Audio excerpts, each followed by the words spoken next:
Olá, estamos dando início a mais um programa Debates Le Monde Diplomatique Brasil, uma iniciativa do jornal Le Monde Diplomatique Brasil, em parceria com a TV PUC, com o canal universitário e com a TVT, a TV dos Trabalhadores. Hoje nós vamos tratar de uma questão que tem uma dimensão cultural profunda. Nós vamos tratar do conservadorismo brasileiro. O que é isso? O que compõe esse conservadorismo? Ele tem mudado nos últimos anos, nas últimas décadas, ou ele permanece com todas as marcas da discriminação, do racismo, do machismo, do patriarcalismo, né, que, na verdade, alimenta, né, essa situação de uma postura conservadora frente à sociedade e frente à vida?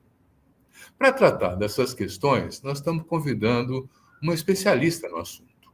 Eu vou apresentar para vocês agora a Marina Basso Lacerda.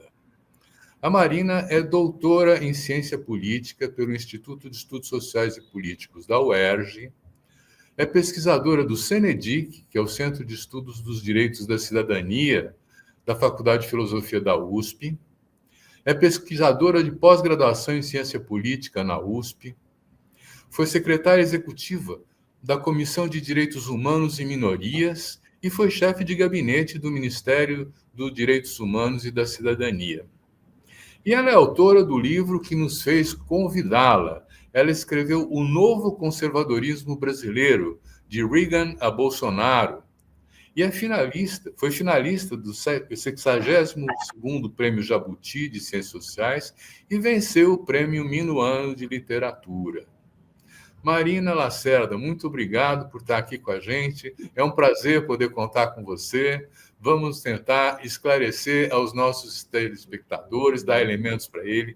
Afinal, de que se trata quando a gente fala de conservadorismo?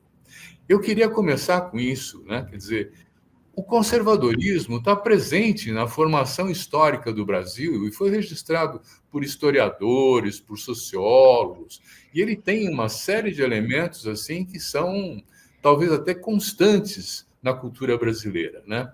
Então, quando você fala do novo conservadorismo, do que você está achando que mudou em relação ao que eu chamaria de velho conservadorismo? Olá, Silvio, obrigada pelo convite, um prazer, uma honra estar aqui, agradeço também aos parceiros, Le Monde Diplomatique Brasil, TVT e os outros parceiros, e agradeço pela pergunta. O Brasil, ele tem o que o cientista político André Singer fala, e é uma predisposição de longo prazo de conservadorismo entre as classes populares. E um parênteses, isso não é só do Brasil.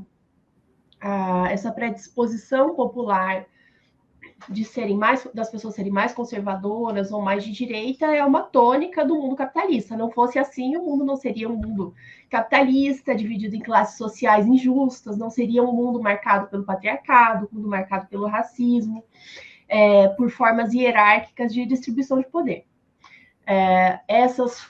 Os mecanismos ideológicos de produção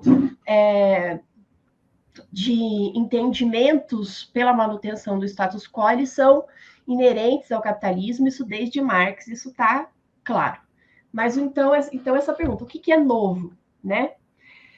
Desde 2013, isso é um consenso, antes de falar de 2013, o que aconteceu com a redemocratização no Brasil? Nas classes políticas, passou a vigorar o que alguns cientistas políticos, sociólogos passaram a chamar de direita envergonhada. Ou seja, não é interessante, não era aceitável publicamente a pessoa se identificar como sendo de direita. Então, praticamente ninguém se dizia de direita. Hoje, tem alguns anos, isso mudou, né? Quase 10 anos isso mudou. Mas existia a direita envergonhada. E desde 2013, as manifestações de 2013, é quase um consenso de que elas foram o estopim da reativação da direita no Brasil. Um novo momento marcante foi 2015, e depois a eleição do Bolsonaro em 2018. Por quê? 2013, ninguém sabe exatamente o que foi que aconteceu ali.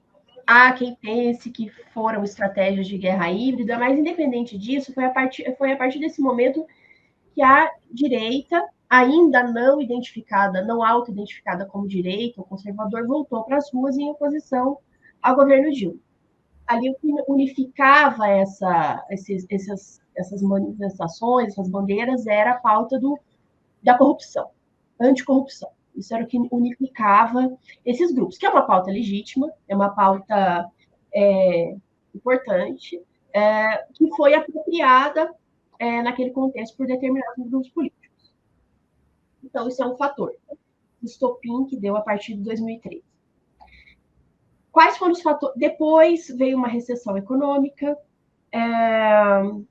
que aconteceu mais ou menos nesse período aí no segundo governo, o primeiro e segundo governo Dilma, foi uma situação de pleno emprego, o pico de greves no Brasil, que também possivelmente fez com que as classes dominantes se alinhassem num projeto de derrubada do governo, sendo um governo de centro-esquerda, fortalecendo um discurso de direita. A Lava Jato, todo mundo sabe. E um outro fator importante, um crescimento demográfico no Brasil, dos evangélicos, que não são exclusivamente, mas têm uma tendência, uma predisposição para serem forças no mundo político mais conservadoras, mais de direita, e crescimento dessas forças no legislativo também. Então, várias mudanças aconteceram no Brasil nesse período. E eu quero retomar essa questão da força dos evangélicos, porque aí é uma mudança, porque você vai falar do agronegócio. O agronegócio é uma força conservadora estável no Brasil, desde a formação do Brasil até hoje, praticamente inabalável. Então, isso não é uma novidade no cenário político naquele momento. Mas, em relação ao evangelismo, houve esse crescimento populacional e uma dinâmica de reação a iniciativas progressistas que aconteceram durante os governos Lula, os primeiros, e o governo Dilma. Que foi... e não só dos governos, mas inclusive do judiciário, por exemplo, o reconhecimento do casamento homoafetivo, como era chamado então. Isso foi provocando uma dinâmica de mobilização e de reação com impacto político, com projeção de lideranças, com projeção do próprio Bolsonaro. O Bolsonaro, nesse livro que você mencionou, eu fiz um estudo de quem foram as pessoas que participaram dessa reação anti-agenda LGBT, como a gente chamava então, ele chama LGBTQIA+. O Bolsonaro é o protagonista. Primeiro lugar, Bolsonaro, depois vem o Marco Feliciano. O Bolsonaro foi a primeira pessoa que tem registro de que falou aquela expressão kit gay. Possivelmente foi ele que cunhou essa expressão kit gay em relação ao programa Escola Sem Homofobia. Então, você teve um caldo de reação a iniciativas progressistas que estavam acontecendo em diversos poderes. Teve outro elemento que surgiu aí, que ficou mais evidente mais recentemente, mas que começou a se movimentar mais nessa época, que foram as Forças Armadas, numa dinâmica também de reação, especialmente ao governo Dilma, Comissão Nacional da Verdade, parcerias do governo brasileiro com a China, um anticomunismo atávico, tanto entre militares quanto entre muitos grupos evangélicos. Esses diversos fatores somados foram criando esse caldo que dá nesse novo conservadorismo, nesse novo momento da direita no Brasil. É uma direita que não é mais uma direita envergonhada, que no caso do Bolsonaro era muito focado na pauta, nas agendas contra as mulheres, né? Agendas contra a população LGBTQIA+, uma agenda fortemente militarista, uma agenda pró-Israel, e que hoje, mas que não é um fenômeno estável. Hoje, se você olhar para as novas lideranças, se você olhar, por exemplo, para o Pablo Marçal, esses elementos não são tão relevantes, mas é muito mais relevante a ideia do empreendedor individual, mas que são elementos que se combinam, que fazem parte de uma mesma cosmovisão política. Qual é essa mesma cosmovisão política? Onde é que o empreendedorismo individual, o capitalismo, ele se encontra com essas pautas de defesa da família? Isso não é de hoje. Ele se encontra dentro da cosmovisão de que não é o Estado que tem que prover igualdade social. Não são normas estruturantes que devem prover igualdade social. E o Lexo não é de igualdade social.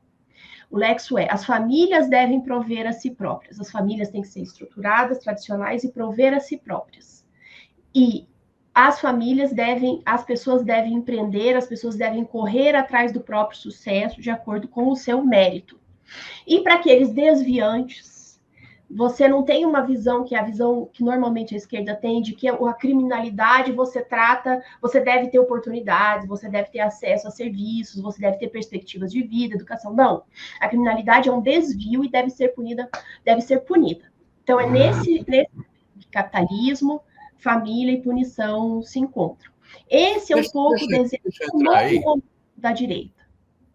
Não, porque tá ótimo isso aí, mas eu acho que a gente devia explorar um pouquinho mais de onde veio esse discurso, sabe? Quer dizer, e eu tenho acompanhado um pouco no plano internacional a presença, vamos dizer assim, dos think tanks, que são centros de formulação de estratégias políticas, que são de direita, que foram se implantando no Brasil nos últimos 20 anos. Hoje nós temos aí uns 30 think tanks conservadores, impulsionados por uma rede internacional chamada Atlas Network, né, que é financiada muito pelos Estados Unidos, pelos empresários americanos, para transformar governos para tentar desestabilizar governos de esquerda, né, e ampliar a presença no Congresso, nos parlamentos, dos setores conservadores. Quer dizer, aí tem muito dinheiro investido, tem dinheiro investido nas redes sociais, tem dinheiro investido em pesquisa, há uma formação de opinião pública que também é transmitida pelos grandes jornais. Quer dizer, você está tentando combinar, e é isso que eu estou querendo entender melhor, quer dizer, uma história brasileira conservadora com um momento em que o impacto, vamos dizer assim, da ação internacional também incide no Brasil. Você entende assim também? Sim, porque não é só a direita. Eu vou falar alguns elementos internacionais, mas antes eu quero fazer uma ressalva. Muito bem. Não só a direita, mas a esquerda também é influenciada pela opinião e pelos movimentos internacionais. Na academia, quando a gente vai estudar, quando você vai fazer uma pesquisa, você dezenas de vezes vai citar autores norte-americanos ou europeus, principalmente porque existe essa hierarquia na produção do conhecimento também. Mas, enfim, você vai citar. Mais recentemente, a academia está procurando se voltar para autores africanos, mas você vai ter sempre essa transnacionalidade na produção do conhecimento nas universidades. Outro dia, esse mês, eu estava em Sevilha, andei na Universidade Pablo de Olavide, lá as bandeiras, os cartazes que tinham na universidade são muito parecidos com os cartazes que a gente tem aqui no Brasil. Então, essa comunicação transnacional de ideias, ela é inerente ao mundo contemporâneo. Eu acho que para esse novo momento da direita, do conservadorismo do Brasil, em termos de produção de conhecimento, você tem 4 forças novas, né? Houve 4 forças mais ou menos novas. Os think tanks, como você falou, que são financiados, a Atlas, ela financia grupos no Brasil, isso ficou evidente mais ou menos desde aquela época das manifestações de 2013. O outro fator, eu vou falar de um indivíduo aqui, mas esse indivíduo é muito relevante e pesquisas demonstram isso, foi o Olavo de Carvalho, que estava nos meios militares desde há muito tempo, eu acho que desde os anos 2000, mais ou menos, fazendo formação de militares, fazendo formação de militantes, fazendo formação de pessoas que hoje a gente considera que são influencers, né? E o Olavo de Carvalho com uma formação nos Estados Unidos, então trazendo muito desses elementos do conservadorismo de lá para cá. Outro elemento de espalhar esse tipo de conceito, é claro, são as novas, que já não são tão novas, o ambiente de mídias digitais.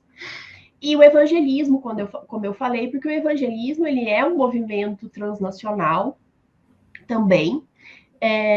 Embora nos meios evangélicos não exista uma formação teológica como na Igreja Católica, que você tem que passar por uma série de cursos e ritos e processos de formação, é uma comunidade de conhecimento que compartilha conceitos. Se você for olhar o deputado Nicolas, que é um ícone da extrema-direita hoje no Brasil, o pai dele é pastor, ele se considera um fundamentalista religioso, ele fala isso. Então, essa comunidade de formação de conhecimentos, que é um mundo evangélico, que é um mundo heterogêneo, mas que compartilha conceitos, é importante também. Mas a gente não pode esquecer, e é essa ponte que você está fazendo entre o que é novo e o que sempre existiu. Como nós estamos hoje muito focados, tá todo mundo com muita atenção nas mídias digitais, eu acho que acaba esquecendo também o papel da mídia corporativa, da mídia tradicional nisso.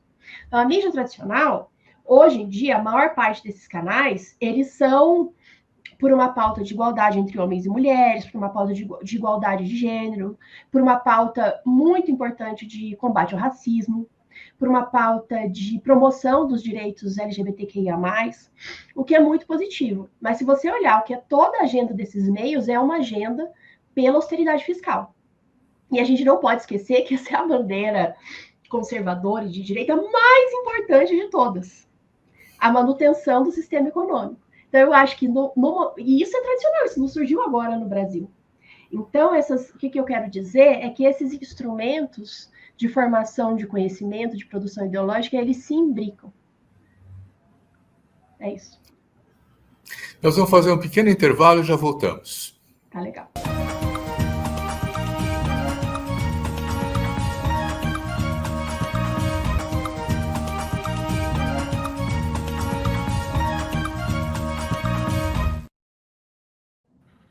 Marina, você falou das classes populares quando você estava falando do conservadorismo, né? E as classes médias, hein, que estão assim, numa situação de não conseguir mais pagar as contas, estão insatisfeitas, aquela legislação que, por exemplo, exigiu os direitos trabalhistas das empregadas domésticas, deixou as mulheres donas de casa furiosas. Como é que você vê esse setor, a classe média, em frente ao conservadorismo, hein? Acho que eu vou falar um pouquinho. Não vou falar tanto em classe, vou falar um pouco dos grupos de renda, né? Os grupos de renda maior no Brasil, e aí eu não estou falando daquele mínimo, que realmente são os capitalistas, detentores do poder, mas tem muito que são, na verdade, essa classe média. Eles são antipetistas de forma atávica, porque são contra a ideia de igualdade social. E isso também está nos estudos, isso foi um fator importantíssimo para mobilização contra o PT lá a partir de 2013, 2014, 2015, para o lavajatismo, que é esse ressentimento de você perder a exclusividade de acesso a determinados bens. E aí eu vou falar dois: aeroportos e universidades. As universidades eram um espaço branco, um espaço de elite, as universidades públicas, e isso mudou. Isso criou um ressentimento muito forte. Porque não é só o acesso material àqueles espaços, mas é também a simbologia de exclusividade.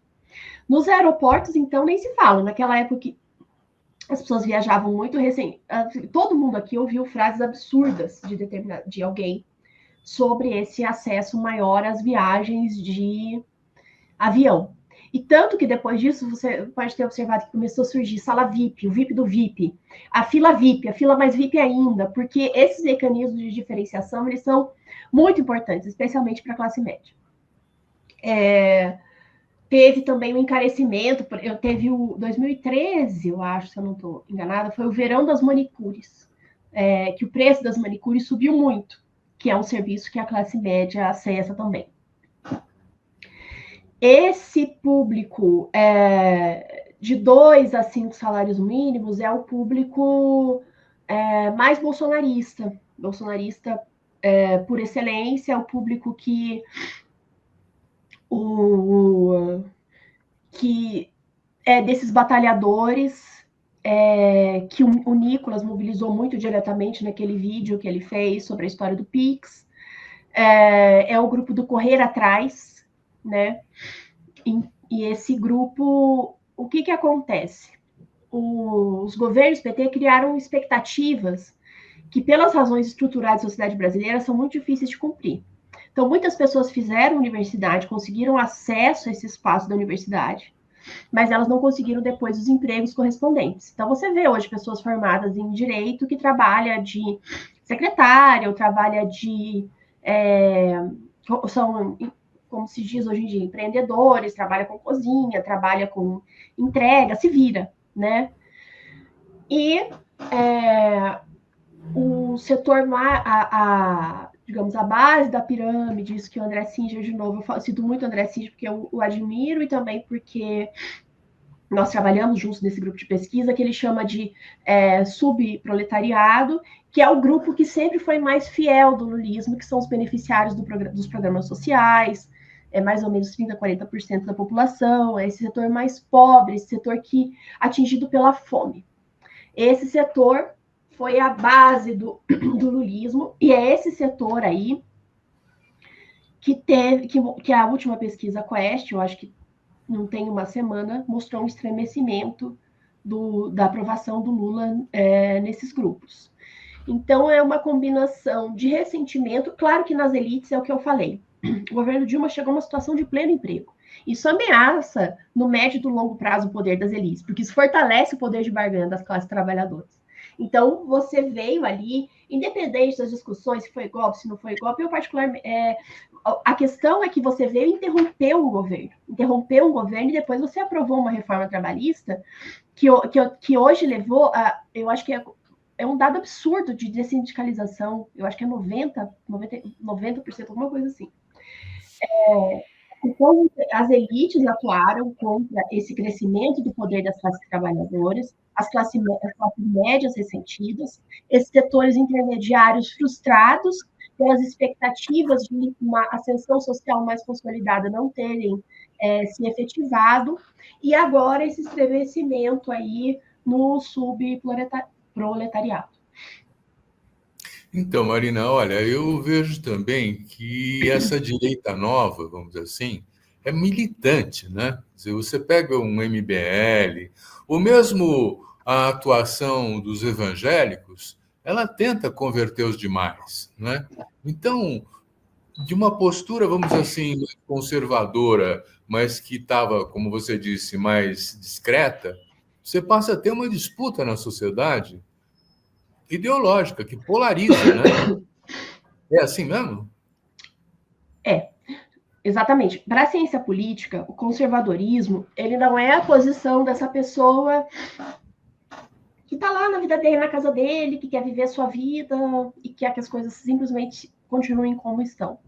O conservadorismo, ele é um movimento organizado e não é um movimento passivo. Então, eu vou conservar as coisas e vou ficar aqui parado. Não. O conservadorismo é um movimento proativo.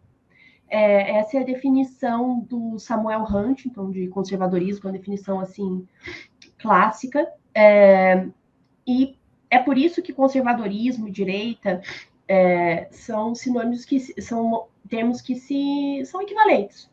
Porque o conservadorismo ele não está parado porque a sociedade, qualquer sociedade está sempre em movimento. Então, para você conservar, para você manter as linhas mestras do status quo, você precisa atuar ativamente, conquistar corações e mentes, mobilizar politicamente, ter parlamentares, é tudo que a direita e a extrema-direita no Brasil fazem hoje. E tem tido sucesso, né? Desde 2015, ali o Congresso, ano a ano, cada vez mais com grupos conservadores.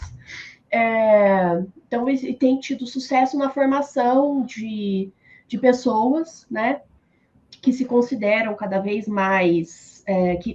aquelas pessoas que se consideravam de direita hoje se sentem à vontade para falar que são de direita, e formando pessoas também que talvez não tivessem nenhuma clareza nem para um lado nem para o outro, e que passam a se identificar com essa cosmovisão. Marina, então me conta uma coisa, quer dizer, como é que um Bolsonaro quase se reelege depois de ter feito uma gestão desastrosa que marcou o bolsonarismo como uma coisa execrável pelo Brasil lá fora? Veja o tratamento da questão da pandemia, eu nem preciso falar toda a série de coisas que fazem com que a gente identifique essa extrema-direita meio brucutu, meio troglodita brasileira, né? Sem muito manejo da política, né? Como é que você explica que ele tenha quase se reeleito agora? Isso tem a ver com a pergunta anterior. Eu vou citar aqui pesquisas de pessoas que fazem entrevistas com a população, ideias de outros pesquisadores. Em parte é porque o Bolsonaro e o bolsonarismo eles encarnaram o antissistema. Que você estava me perguntando sobre a questão da ação que forma pessoas, que é uma ação proativa, né? Hoje é muito possível, e alguns estudos indicam isso, que quem representa no Brasil o sistema e o status quo é a esquerda. As pessoas interpretam que quem está nas universidades, que a esquerda se deu bem, as pessoas de esquerda. Elas estão nas universidades, são servidores públicos, que só as mulheres e as pessoas beneficiárias de políticas afirmativas que se deram bem. Então, a esquerda é vista como detentora do status quo e os trabalhadores, de maneira geral, veem que quem está querendo romper com esse sistema político que as exclui é a direita. É um fenômeno que você vê que quem denuncia as desigualdades do sistema, na verdade, é responsável por isso. Você não quer estar do lado dessas pessoas, você quer estar do lado de quem tem padrões de comportamento que são disruptivos, que é o caso do Bolsonaro. Então, em parte, é por conta provavelmente é por conta desse sentimento de revolta, esse sentimento disruptivo que quem captou foi a extrema-direita. O antissistema hoje está com a extrema-direita. A extrema-direita é que quis quebrar os poderes todos. E a esquerda é que está tentando manter a democracia liberal. Então, esse Mas, não, eu vejo assim, quer dizer, eu concordo com você, eu vejo que existe essa disputa, mas eu não vejo que essa extrema-direita esteja tratando muito das questões econômicas. Eu acho que ela está muito pautada em torno da disputa de costumes, de valores, assim, a questão dos direitos, né? Lembrar do aborto, do direito da mulher pelo seu corpo, vamos lembrar, enfim, de várias da questão dos homossexuais, das relações homoafetivas. Essa briga toda, se pode, se não pode, se é legítimo, se não é legítimo, é uma disputa de valores. Ao mesmo tempo, você vê correr em paralelo, né, uma lógica econômica, um discurso de austeridade que é diferente dessa discussão de valores. Tem duas correntes mesmo de extrema-direita? Eu acho que até um tempo atrás a gente poderia falar que sim, mas você. E até foi o texto que eu escrevi para o Le Monde. Eu acho que tem um marco. Algumas pessoas já vinham observando essa mudança, mas acho que um marco é o vídeo do Nicolas sobre o Pix.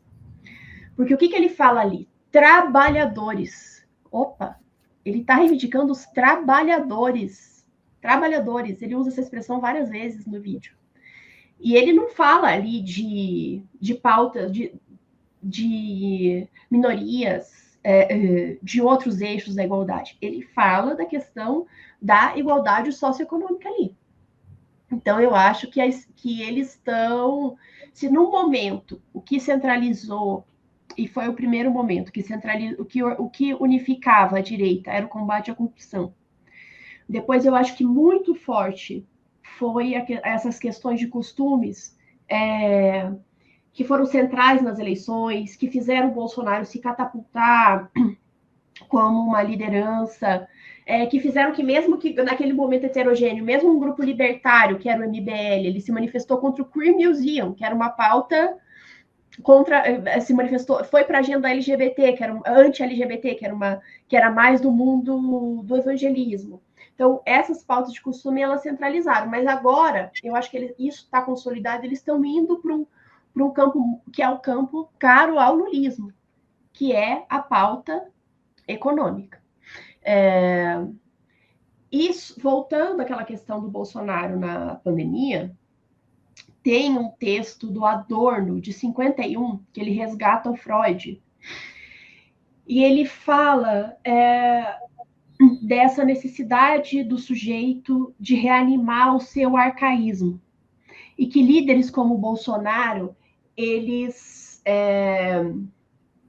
expressam esse sentimento arcaico, esse sentimento de narcisismo, do líder que não oferece nada, mas que deve ser idolatrado, representa essa pulsão de morte. Então, eu acho que aí tem elementos interessantes da psicanálise, até que alguns autores, como Christian Dunker, ajudam a entender. Que é, de um lado, um líder que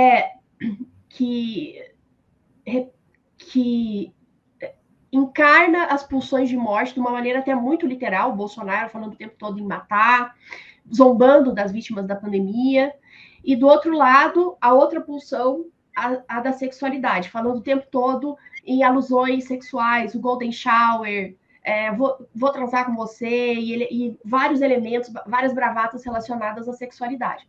Então, ele escancara esses elementos e ele não faz nenhum compromisso entre as duas coisas. Ele não abre mão de nenhum prazer imediato, é muito isso que a extrema-direita faz, trabalhar com essas soluções simplistas. Então, um bandido, você prende e mata. Para a igualdade social, você empreende, abre um pequeno negócio e fica rico. Você tem as satisfações imediatas e pulsões de morte. Você não tem um compromisso entre as duas coisas, que é você manejar políticas públicas de mais longo prazo. Quem fala isso é o Christian Dunker. Eu acho que essa é uma chave muito interessante para entender esse fenômeno. Uhum. E lembrei até da medalha imbrochável, imorrível, incorrível. Exatamente. O tempo Marina, todo, nós vamos fazer mais um pequeno intervalo e já voltamos, tá bom? Ok.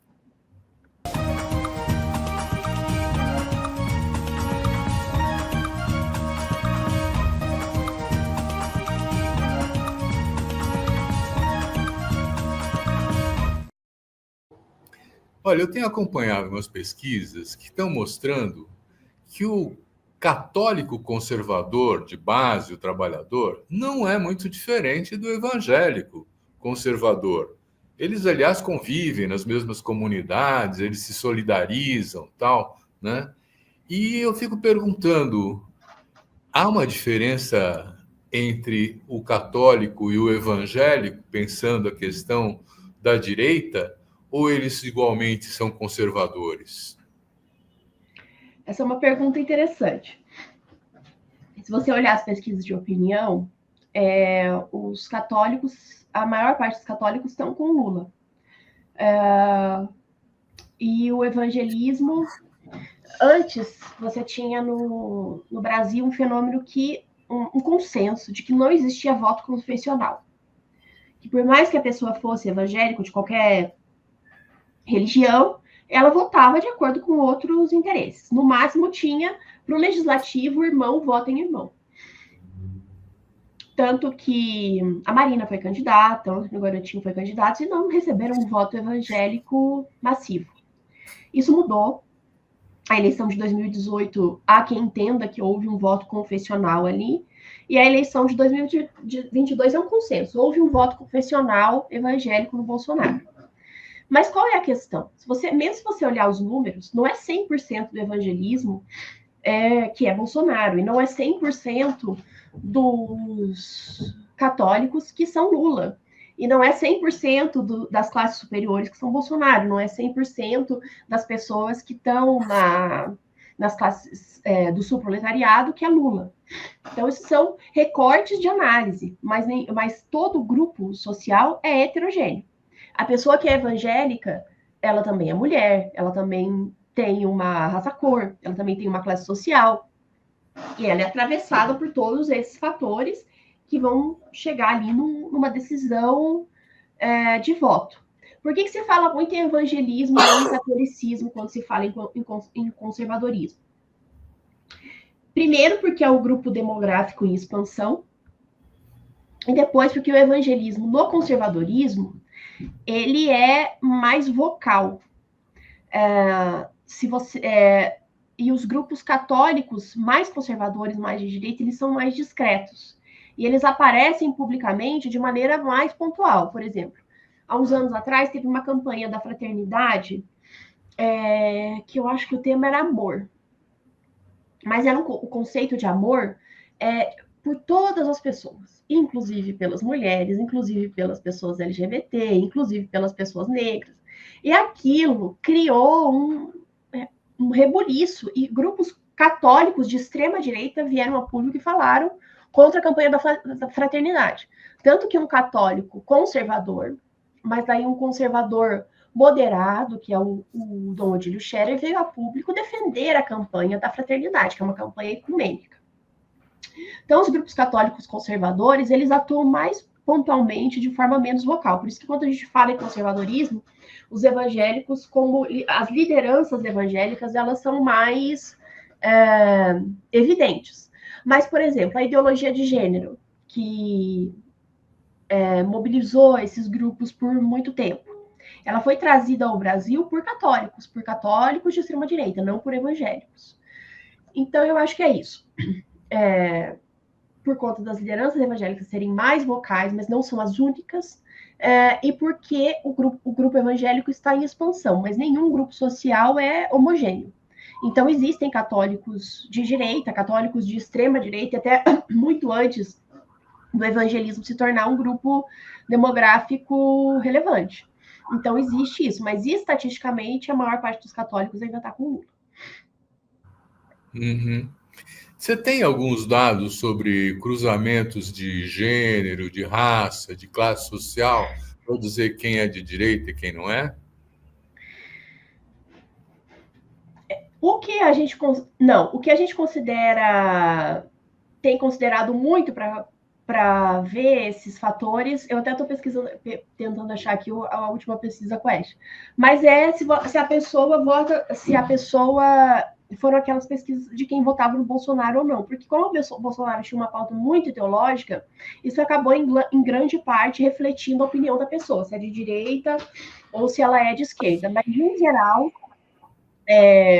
estiveram mais, tem até um gráfico muito do Biografia do Abismo, que coloca assim, eles pegam os diversos recortes e colocam o apoio ao Lula e ao Bolsonaro. E nos extremos do Bolsonaro está mais apoio, ser evangélico e ser branco, e no extremo do Lula está ser negro. Isso é interessante. Então, aquelas pesquisas relacionadas às eleições, elas acabam sendo um retrato disso. Uhum. Agora, o Bolsonaro não está nas pesquisas eleitorais, porque ele está inelegível. Então, fica mais...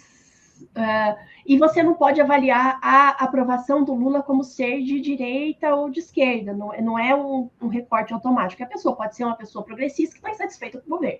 Entendeu? E por que o conservadorismo está crescendo? A impressão que eu tenho é que ele está crescendo, né? Está crescendo. E por que ele está crescendo? Isso não é um fenômeno brasileiro, né? Isso é um fenômeno de muitos países. Porque você tem aí mais de 40... Vou tentar resumir assim, as discussões sobre isso. Você tem aí mais de 40 anos de neoliberalismo, que não só aumenta... O neoliberalismo ele é um programa que foi criado para aumentar novamente os índices de desigualdade. Esses índices de desigualdade em vários países do mundo vinham caindo por conta de um capitalismo moderado, um capitalismo com programas distributivos que veio depois das guerras. Então, o neoliberalismo ele vem para acabar com isso, para reconcentrar o poder econômico nas elites. E embora o neoliberalismo ele tenha tido momentos em que ele foi aplacado, por exemplo, no Brasil, nos governos Lula, que você tentou fazer modulações, na maior parte dos países do mundo, ele vem num crescendo e num aumento das desigualdades, numa precarização do mundo do trabalho,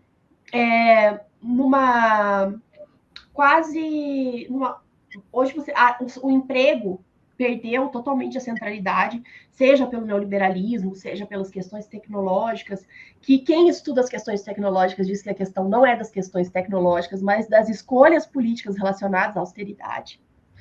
Então, você tem uma desigualdade crescente no mundo que vai gerando vazios de futuro, vazios de perspectiva. A direita e a esquerda têm respostas para isso. Mas as respostas da direita, elas são respostas que têm um apelo muito maior. Porque elas são as respostas que dialogam com o imediato. É aquilo que eu estava falando, do compromisso entre pulsão de vida e pulsão de morte. Não, a esquerda, ela propõe compromissos, ela propõe políticas estruturais, ela propõe investimento. E na vida das pessoas, isso é muito difícil de visualizar. É muito mais fácil de visualizar. Bandido, prende e mata. Problemas econômicos, vou empreender. Vou cuidar da minha vida. Isso é uma linguagem, as respostas simplificadoras. E essas respostas simplificadoras são tão fortes que você vê que hoje vários grupos de extrema-direita, não só o Trump, eles são contra a agenda ambiental. Por quê? Porque é a resposta mais fácil. Porque a agenda ambiental ela vai provocar várias restrições no seu cotidiano. Você não quer saber disso. Então, são as respostas simplificadoras. E outro fator é um pouco esse elemento de vingança. Esse elemento que eu estava sem muito sucesso aqui, tentando resgatar desses textos do Adorno, do Christian Dunker, que fala sobre isso, que você vê nesses líderes que têm posturas muito agressivas, você vê a possibilidade de você apoiá-los e de você se vingar. De você se vingar de um sistema que te exclui. E as expectativas, elas são sempre a expectativa de consumo, a expectativa de crescimento, ela é inerente ao capitalismo, mas agora com as redes isso é avassalador. Você acessa qualquer rede social e você vê muito mais do que as pessoas bonitas, as pessoas bem-sucedidas, as pessoas ricas, você olha dentro da casa das pessoas, então isso te mata por dentro. Então essa expectativa imensa faz com que você queira apoiar líderes que se vinguem. Você quer se vingar de um sistema que faz com que você não tenha todas aquelas coisas que você gostaria de ter. E é por isso também que uma das respostas possíveis para que índices bons de emprego, como no Brasil ou como nos Estados Unidos do Biden, não garantam a aprovação daquele líder. Não garantam, porque você não quer isso, você quer muito mais. Uhum. Agora nós estamos olhando para frente, né? Quer dizer, eu vejo que a tendência dos evangélicos é aumentar a sua participação no percentual da população brasileira. Ele tem tido uma trajetória crescente, né? Quer dizer, e eu penso que na dificuldade de encontrar novos caminhos, que eu compartilho com você, é muito difícil traçar isso do futuro hoje em dia, eu estou com a impressão que essa direita olha pelo espelho retrovisor. Ela quer recuperar uma vida passada que não tem mais.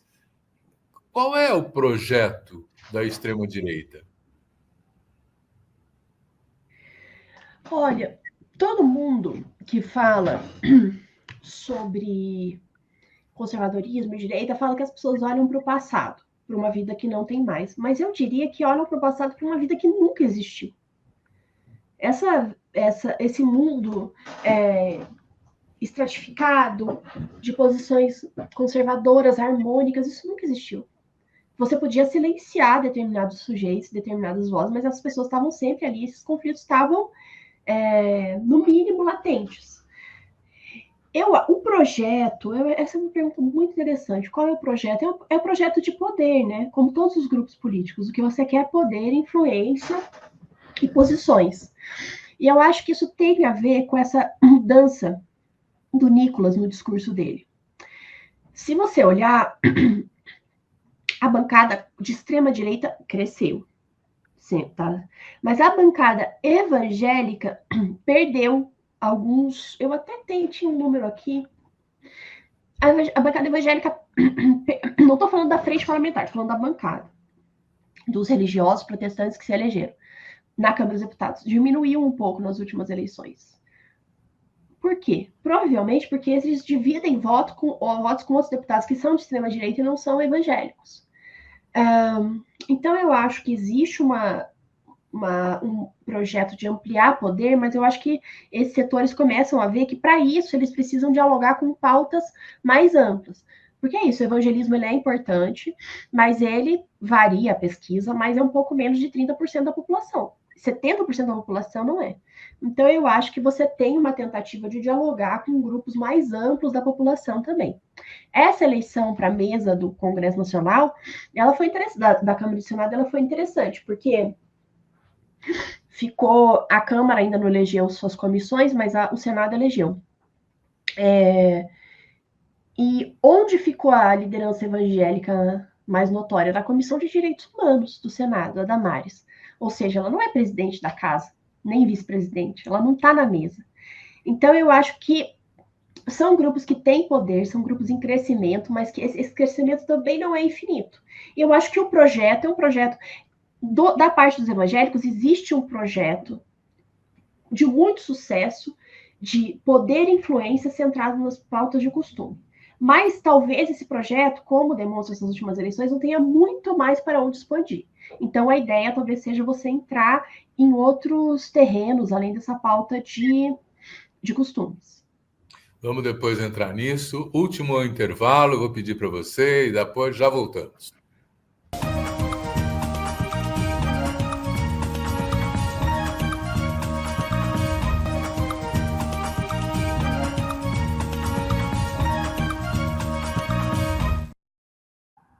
Marina, nós estamos chegando quase ao final do programa. O papo é bom, passa rápido o tempo e tal. Passa rápido, é.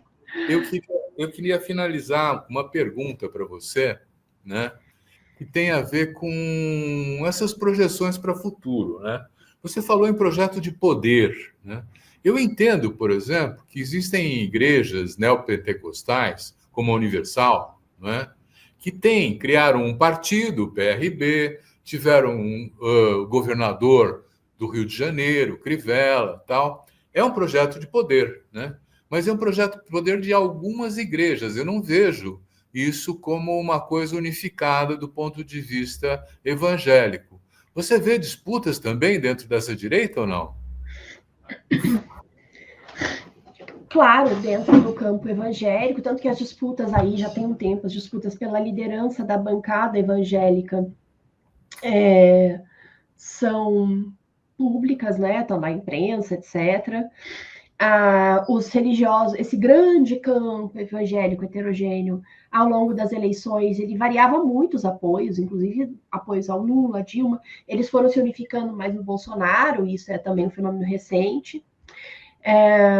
Então, existem naturalmente disputas, como existe em qualquer grupo social. Existem em qualquer grupo social, o primeiro inimigo seu é aquele do mesmo grupo, para você hegemonizar esse seu grupo para depois você disputar lá com o outro, né? Isso em qualquer tendência de direita, esquerda, centro, qualquer um.